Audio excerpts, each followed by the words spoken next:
దేశవ్యాప్త సార్వత్రిక సమ్మెలో భాగంగా ఎల్బీనగర్లో తెలంగాణ యూత్ కాంగ్రెస్ రాష్ట్ర అధ్యక్షులు జక్కిడి శివాచరణ్ రెడ్డి ఆధ్వర్యంలో ఆందోళన నిర్వహించారు. ఈ సందర్భంగా ఆయన మాట్లాడుతూ పోరాడి సాధించుకున్న కార్మిక హక్కులను నరేంద్ర మోడీ నేతృత్వంలోని కేంద్ర ప్రభుత్వం పూర్తిగా నిర్వీర్యం చేస్తుందని అన్నారు. మహాత్మా గాంధీ ఉపాధి హామీ పథకాన్ని యథావిధిగా కొనసాగించాలని ఆయన డిమాండ్ చేశారు. కాంట్రాక్టు కార్మికులందరినీ పర్మనెంట్ చేయాలని అన్నారు.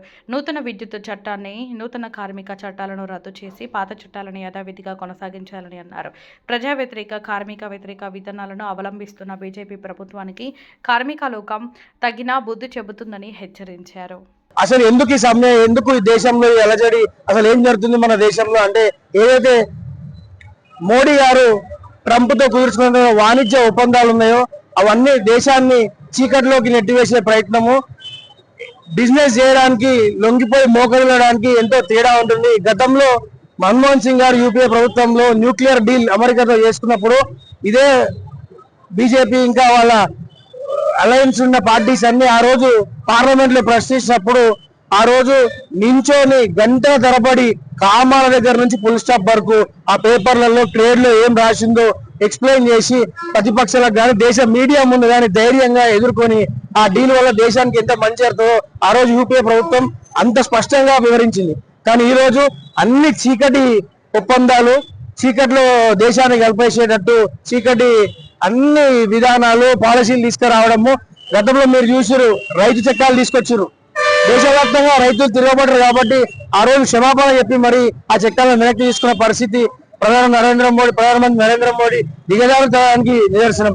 ఈ రోజు 29 కార్మిక చట్టాలు ఉంటే అవన్నిటిని రద్దు చేసి కేవలం ఒక 4 ఎవరికి అర్థం కాని విధంగా అందరిని కన్ఫ్యూజన్ లో పెట్టి ప్రజలను మోసం చేసి, కార్మికులను మోసం చేసి అన్నట్టుగా ఒక టైం బాండ్ ఉండదు. ఎందుకు పనిచేస్తారో అర్థం కాని పరిస్థితి దేశంలో కార్మికులందరూ. వాళ్ళకు కనీస వేతనాలు లేవు.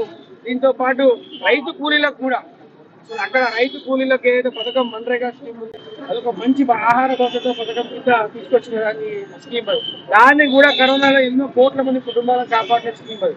దాన్ని కూడా మోసం చేస్తూ 90% నిధులు ఇచ్చేటప్పుడు 10% స్టేట్ గవర్నమెంట్ ఇవ్వాల్సిందిగా అప్పుడు యూపీఏ గవర్నమెంట్ తీర్మానం చేస్తే ఈ రోజు ఈ దొంగ మోడీ అధికారంలోకి వచ్చినాక దాన్ని కూడా డబ్బులు తగ్గించి 90% నుంచి 60% తీసుకొచ్చి మోడీ కేవలము ట్రంప్ హ్యాపీగా ఉన్నాడా, డాన్సులు ఆడుతున్నాడంట పోయి వాళ్ళ దగ్గర.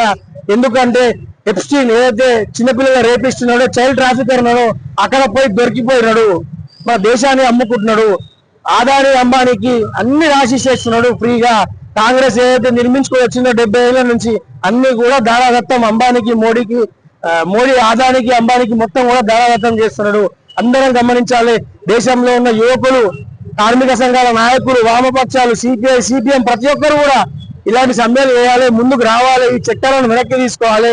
మన భారతదేశాన్ని కాపాడుకునే అవసరం మనందరి పైన ఉంది. కాబట్టి అందరూ కూడా దీనిపైన ఉద్యమించాల్సిందిగా కోరుకుంటున్నాం.